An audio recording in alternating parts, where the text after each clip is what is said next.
अखेर गोकुळ गीते यांची निवडणुकीतून माघार. एकंदरीत आपण सर्वच या प्रक्रियेमध्ये ठामपणे माझे उभे राहिलात आणि एक कार्यकर्ता आणि त्या कार्यकर्त्याच्या मागे काम करणारं नेटवर्क कसं असते महाराष्ट्राला आपण मागच्या 8 दिवसात त्या ठिकाणी सतत 24 तास त्या ठिकाणी दाखवत होतात. ही निवडणूक किंवा ही जागा भारतीय जनता पार्टीच्या माध्यमातून गणेश भाऊंना मिळावी असा पूर्वी शब्द त्या ठिकाणी दिला गेलेला होता. ज्यावेळेस आपण विधानसभेची निवडणूक लढवली त्यात आपल्याला अपयश आलं आणि त्यानंतर पुन्हा गिरीश भाऊंच्या माध्यमातून गणेश भाऊंना त्या ठिकाणी भारतीय जनता पार्टीमध्ये पुन्हा आपली त्या ठिकाणी रिएंट्री झाली. त्यावेळेस विधान परिषदेची जागा भाजपला घेऊन ती जागा गणेश भाऊंना मिळावी असं त्या ठिकाणी मुंबईमध्ये त्या ठिकाणी शब्द घेतलेला गेला होता.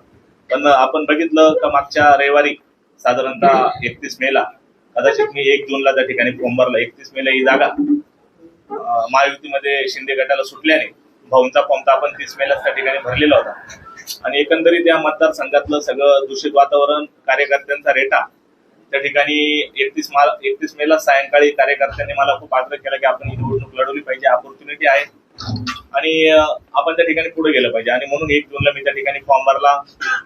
2 आणि 3 जूनला त्या ठिकाणी मला गिरीश भाऊ महाजनांच्या माध्यमातून गणेश भाऊंना त्या ठिकाणी फोन आले. मला पण त्या ठिकाणी त्यांनी कॉन्टॅक्ट केला आणि या निवडणुकीत आपण थांबलं पाहिजे असं त्यांनी मला सांगितलं.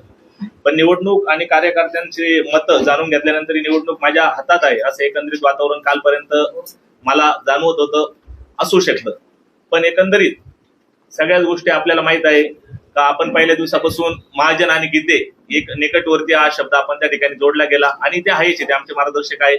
मी जरी प्रत्यक्ष भारतीय जनता पार्टीचा त्या ठिकाणी सक्रिय कार्यकर्ता नसलो तरी त्या ठिकाणी त्यांचा एक कृपाशीर्वाद सदैव त्या ठिकाणी गणेश भाऊंच्या आणि आमच्या कुटुंबाच्या मागे राहिलेला आहे.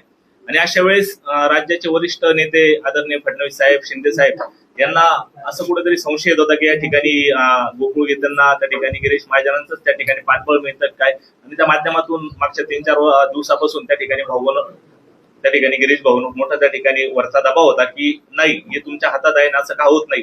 मधल्या 8 दिवसापासून या ठिकाणी उदय सामंत साहेब पण नाशिक जिल्ह्याच्या या समन्वय समिती असल्यामुळे सक्रिय होते. त्यांच्या माध्यमातून आपले आमदार सुहास अण्णा कांतेंचा पण त्या ठिकाणी मला रेटा होता की सोयरे काहीतरी आपण निर्णय घेतला पाहिजे आणि निवडणूक खरंच माझ्या बाजूने होती. जरी महायुतीचं मतदान या ठिकाणी प्रत्यक्षात जास्त असलं तरी त्या ठिकाणी प्रतिस्पर्धी उमेदवारावर खूप मोठी नाराजी या मतदारसंघात होते, असू शकते. पण त्या ठिकाणी मी जर या प्रचारात जर थांबलो नाही तर कदाचित या ठिकाणी वेगळा निकाल लागू शकतो, मला माहित नाही. किंवा महायुतीचे मतदार त्या ठिकाणी चांगले असल्यामुळे कदाचित निकाल त्यांच्या बाजूने पण लागू शकतो. जो जर हा प्रश्न होता आणि त्या ठिकाणी उदय सामंत साहेबांच्या माध्यमातून त्या ठिकाणी एकनाथ शिंदे साहेबांची पण माझी 4-5 दिवसापूर्वी भेट झाली होती आणि त्यांनी पण मला विनंती केली होती की भविष्यात त्या ठिकाणी ही जागा जरी आता आम्हाला शिंदे गटाला सुटली, भविष्यात पुढे अशी काही संधी आली तर त्या ठिकाणी गणेश भाऊंना किंवा मला न्याय द्यायचा ते त्या ठिकाणी नक्कीच त्या ठिकाणी फडणवीस साहेबांना सांगतील की त्या ठिकाणी मागच्या वेळेस त्यांनी आम्हाला त्या ठिकाणी मदत केली आणि पुढे आम्ही तुम्हाला मदत करू असा शब्द मला त्या ठिकाणी दिलेला होता. पण त्यानंतर पण माझ्या कार्यकर्त्यांचा रेटा तुम्ही आज पण पाहिला असेल. कार्यकर्त्यांचा त्या ठिकाणी नाराजी खूप मोठी आहे आणि ती नाराजी अंगावर घेण्या इतपत सामर्थ्य माझ्यामध्ये नव्हतं.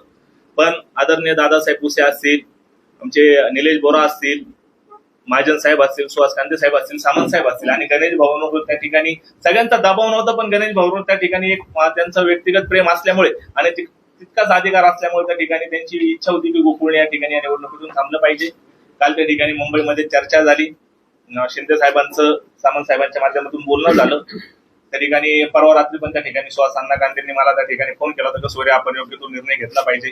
त्यांच्यावर पण त्या ठिकाणी सामंत साहेबांचं प्रेशर होता आणि अशा वेळेस सगळेच एकमेकांना जोडले गेल्यामुळे ते किमान एकमेकांना जोडेल जरी नसलं तरी या निवडणुकीचं एक वातावरण वेगळं राहिलेलं असतं. पण पहिल्या दिवसापासून माझा बंडखोर आणि गिरीश महाजनांच्या निकटवर्ती या 2 संज्ञा माझ्या मागे लागल्यामुळे या निवडणुकीमध्ये माझ्या काही गोष्टी आपोआप माझ्या अंगावर आल्या आणि त्या अंगावर आल्यामुळे कधी कधी कौटुंबिक जबाबदारीचं पण भान आपण त्या ठिकाणी ठेवलं पाहिजे. आमदारकी मला मिळू शकते, मिळेल भविष्यात, पण हे लोक माझ्या सोबत राहिले तर अशा अनेक आमदारकी मी मिळवू शकतो. पण आत्ताची आमदारकी मी आदरणीय गिरीश भाऊ महाजन असतील, आपले सामंत साहेब असतील, दादा असतील आणि आमचे सुहास अण्णा कांदे आणि माझ्या मागे एक हत्तीसारखा मोठं सामर्थ्य त्यांनी उभं केलेलं असे माझे मोठे बंधू गणेश गीते यांच्यापेक्षा ते आमदारकी मला त्या ठिकाणी मोठी वाटत नाही. कार्यकर्त्यांची खूप मोठी नाराजी आहे, आपण त्यांचा रोज बघितला आहे. मला अजून पण त्या ठिकाणी ते सांगताय का भाऊ आपण थांबायचं नाही. पण मी सुद्धा आपल्या माध्यमातून कार्यकर्त्यांना सांगतो की या ठिकाणी मी राज्याचे वरिष्ठ आपले जे मुख्यमंत्री आहे देवेंद्र फडणवीस साहेब यांना काल त्या ठिकाणी शब्द दिलेला आहे, आदरणीय शिंदे साहेबांना पण शब्द दिलेला आहे आणि या तिन्ही मंत्र्यांनी आमचे सुहास अण्णा कांदे असतील, निलेश बोरा असतील, गणेश भाऊ असतील, या सगळ्यांनी त्या ठिकाणी मला सांगितलं की आपण भविष्यात आपण कायमच सक्रिय असणार आहे राजकारणात आणि थांबला म्हणजे संपला असं होत नाही. मला माहिती सोशल मीडियाचा प्लॅटफॉर्म हा एखाद्या माणसाला रात्रीतून हिरो पण बनवतो आणि एखाद्या माणसाला रात्रीतून झिरो पण बनवतो. मला माहिती आहे त्याचे दुष्परिणाम खूप होणार आहे. काही गोष्टी मी त्या ठिकाणी सामंत साहेबांना, महाजन साहेबांना 2-3 तासापासून दाखवतो की साधी माझ्या थांबण्याची चर्चा होती तरी प्लॅटफॉर्मवर वेगवेगळे विषय चर्चेला येत आहे. काही ठिकाणी घोडे बाजाराच्या गोष्टी चावळल्या जात आहे. असं कुठलंही काही या ठिकाणी झालेलं नाही, ते पण आपल्याला सामंत साहेब पण सांगतील.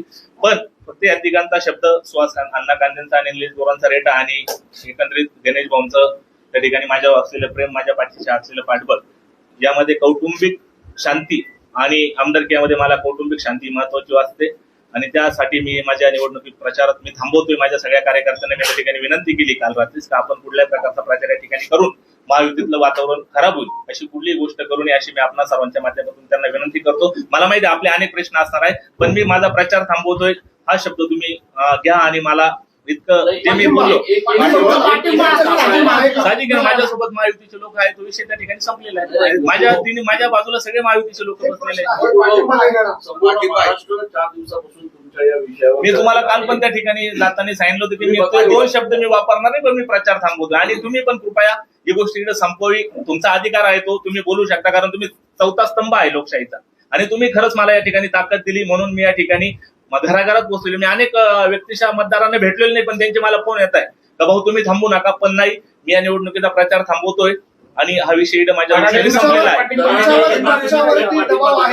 नाही, साहेब आणि गणेश भाऊ यांच्याशी या विषयावर चर्चा केली पाहिजे असं मला वाटतं. नाही, मी कुठल्याही चौकशीला घाबरलेलो नाही. तुम्हाला पण माझा स्वभाव माहित आहे. मी विधानसभेची पण निवडणूक राष्ट्रवादी पार्टीकडून आपण लढवली होती, ती अंगावर घेतली होती. त्यावेळेस सत्ताधारी पार्टी आपल्या समोर होती, तरी त्यावेळेस तुम्ही सगळे साक्षीदार आहात.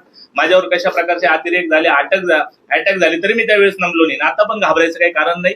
पण त्या ठिकाणी सगळ्यांचा समन्वय राहिला पाहिजे. पार्टीने भावना त्या ठिकाणी नगरसेवक केलं, वहिनी पण नगरसेवक आहे. तुम्ही आता लोक म्हणतील का अगोदर तुम्हाला कळलं नाही का, पण कार्यकर्त्यांचा रेटा होता आणि या मतदारसंघात प्रचंड अशी नाराजी होती ती या दोन्ही माणसांना लक्षात आलेली. त्यांना समज दिलेली आहे. आपण पण विचारलं आतमध्ये, पण मी त्यांना ते सांगितलं की आमदार म्हणून त्या ठिकाणी लोकांच्या नजरेत आपण चांगल्या पद्धतीने उतरा. 2-2 आमदार आपल्या घरात आहे आणि लोकांचे कामं करा. आम्हाला बाकी काय, आमच्या माध्यमातून आम्हाला लोकांचे कामं करायचे, तुमच्या माध्यमातून